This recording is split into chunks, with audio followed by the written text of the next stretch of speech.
নমস্কাৰ JR technical and job information YouTube চেনেলৰ অন্যতম নতুন ভিডিঅ'লৈ আপোনালোক সকলোকে পুনৰবাৰ স্বাগতম জনাইছোঁ। তো ফ্ৰেণ্ডছ, এটা বহুতেই ভাল খবৰ, কিয়নো ৰেলৱেৰ ফালৰ পৰা নতুনকৈ ভেকেঞ্চি মুকলি কৰা আছে। হয় ফ্ৰেণ্ডছ, ৰেলৱেৰ ফালৰ পৰা নতুনকৈ গ্ৰুপ ডি ভেকেঞ্চি মুকলি কৰা হৈছে। যদি ফ্ৰেণ্ডছ আপোনালোকে গ্ৰুপ ডি ভেকেঞ্চিৰ কাৰণে অপেক্ষা কৰিছিলে, তো আপোনালোকৰ কাৰণেতো বহুতেই ভাল খবৰ। প্ৰায় 32,000তকৈ অধিক ভেকেঞ্চি মুকলি কৰা হৈছে। তো ফ্ৰেণ্ডছ, আপোনালোকে এই ভেকেঞ্চিখিনিত গ্ৰুপ ডি ভেকেঞ্চিখিনিত এপ্লাই কৰিবলৈ হ'লে আপোনালোকৰ কোৱালিফিকেশ্যন, আপোনালোকৰ চিম্পল মেট্ৰিক পাছ কৰিলে এই ভেকেঞ্চিখিনিত এপ্লাই কৰিব পাৰিব। আদাৰ কোৱালিফিকেশ্যন যদি আপোনালোকৰ নাই, তথাপিও আপোনালোকে এই ভেকেঞ্চিখিনিত এপ্লাই কৰিব পাৰিব। আৰু আপোনালোকৰ বয়সটো কিমান বিচাৰিছে, লগতে আপোনালোকে এই ভেকেঞ্চিখিনিত কেতিয়াৰ পৰা এপ্লাই কৰিব পাৰিব, তাৰ ভিতৰত এখন অফিচিয়েল নটিচ আহিছে। যোৱাকালি এই নটিচখন আহিছিলে।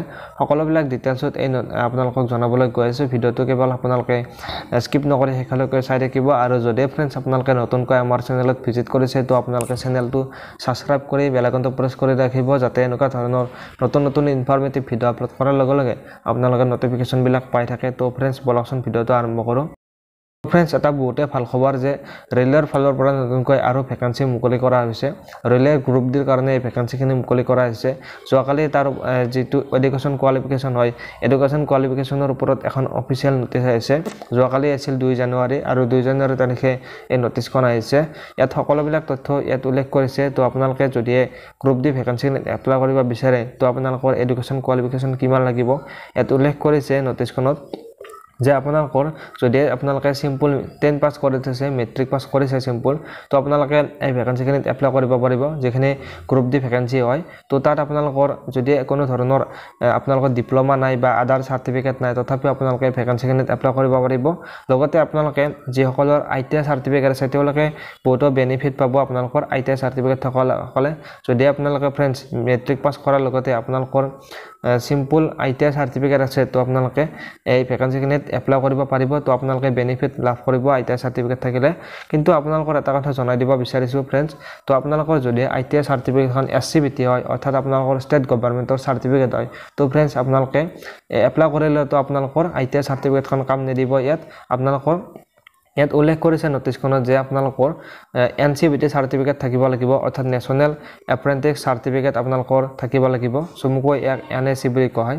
যদি ফ্ৰেণ্ডছ আপোনালোকে NCBTৰ পৰা আপোনালোকে ITI পাছ কৰি থৈছে, তো আপোনালোকৰ এপ্লাই কৰিব পাৰিব, আপোনালোকে বেনিফিট লাভ কৰিব।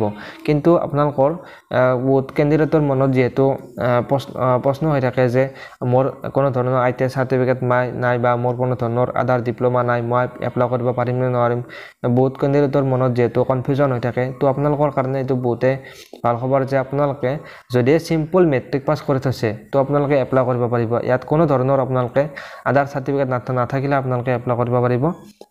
লগতে আপোনালোকৰ ইয়াৰ যিটো এপ্লাই ডেট, ইতিমধ্যে ইয়াৰ এপ্লাই ডেটটো তেওঁলোকে শ্বৰ্ট নটিফিকেশ্যনত উল্লেখ কৰিছে, যে আপোনালোকৰ শ্বৰ্ট নটিফিকেশ্যন আপোনালোকক দেখুৱাই দিছোঁ। কেইদিনমান আগতে ৰেলৱেৰ ফালৰ পৰা নতুনকৈ আপোনালোকৰ এখন শ্বৰ্ট নটিফিকেশ্যন তেওঁলোকে মুকলি কৰিছিলে। তো সেই শ্বৰ্ট নটিফিকেশ্যনত উল্লেখ কৰিছিলে যে আপোনালোকৰ যিটো গ্ৰুপ ডি ভেকেঞ্চিৰ অনলাইন এপ্লাই হয়, সেই এপ্লাইটো আপোনালোকৰ 2025 চনৰ জানুৱাৰী মাহৰ 23 তাৰিখৰ পৰা আপোনালোকৰ ইয়াৰ এপ্লাই ষ্টাৰ্ট হৈ যাব। তো ফ্ৰেণ্ডছ, আপোনালোকে জানুৱাৰী মাহৰ 23 তাৰিখৰ পৰা আপোনালোকে এপ্লাই কৰিব পাৰিব। আজি হৈছে আপোনালোকৰ 3 তাৰিখ হ'ল নেকি। তো আপোনালোকে 23 তাৰিখৰ পৰা ইয়াৰ এপ্লাই ষ্টাৰ্ট হৈ যাব। তো আপোনালোকে এপ্লাই কৰিব পাৰিব। তো আপোনালোকৰ লাষ্ট ডেটটো দিছে 22 তাৰিখ, অৰ্থাৎ ফেব্ৰুৱাৰী মাহৰ 22 তাৰিখ। তো আপোনালোকে ফেব্ৰুৱাৰী মাহৰ 22 তাৰিখলৈ আপোনালোকে এই ভেকেঞ্চিখিনিত এপ্লাই কৰিব পাৰিব। আৰু শ্বৰ্ট নটিফিকেশ্যনত আপোনালোকক ডিটেইলছত বুজাবলৈ নাযাওঁ, শ্বৰ্ট নটিফিকেশ্যনত কি কি উল্লেখ কৰিছে। ইয়াৰ ওপৰত অলৰেডি এটা ভিডিঅ' বনাই দিয়া আছে, আপোনালোকক যদি ইচ্ছা কৰে আপোনালোকে চাব পাৰিব। লিংকটো ডেছক্ৰিপশ্যনত পাই যাব। যিটো গ্ৰুপ ডি ভেকেঞ্চি হয়, ইয়াত আপোনালোকৰ প্ৰথমতে CBT টেষ্ট অনুষ্ঠিত হ'ব, ৰিটেন টেষ্ট আপোনালোকৰ এটা অনুষ্ঠিত হ'ব, তাৰপিছত আপোনালোকৰ ফিজিকেল এফিচিয়েঞ্চি টেষ্ট, তাৰপিছত ডকুমেণ্ট ভেৰিফিকেশ্যন, আৰু শেষত আপোনালোকৰ মেডিকেল টেষ্ট অনুষ্ঠিত হ'ব। এনেদৰে আপোনালোকৰ চিলেকশ্যন প্ৰচেছটো আপোনালোকৰ কৰা হ'ব। আৰু বয়সটো আপোনালোকৰ 18 বছৰৰ পৰাই থাকিব। তো ইয়াৰ ওপৰত ফুল নটিফিকেশ্যন আহি যাব। যেতিয়া আপোনালোকৰ এপ্লাই ষ্টাৰ্ট হ'ব, তাৰ আগতে আপোনালোকৰ যিটো ফুল নটিফিকেশ্যন হয়, তো সেই নটিফিকেশ্যনটো আপোনালোকৰ আহি যাব। যেতিয়া আপোনালোকৰ ফুল নটিফিকেশ্যনটো আহি যাব, তো আপোনালোকৰ লগালগ ভিডিঅ' দিবলৈ চেষ্টা কৰিম। তাৰ কাৰণে আপোনালোকে চেনেলটো ছাবস্ক্ৰাইব কৰি বেল আইকনটো প্ৰেছ কৰি ৰাখিব, যাতে এনেকৈ। আৰু যদি ফ্ৰেণ্ডছ আপোনালোকে ভিডিঅ'টো ভাল পালে, তেনেহ'লে ভিডিঅ'টোত এটা লাইক কৰি দিব, আৰু ফ্ৰেণ্ডছ আপোনালোকে ভিডিঅ'টো শ্বেয়াৰ কৰি দিব যিমান পাৰে, আৰু চাই থাকিব JR technical and job information YouTube channel. ধন্যবাদ। জয় আই অসম।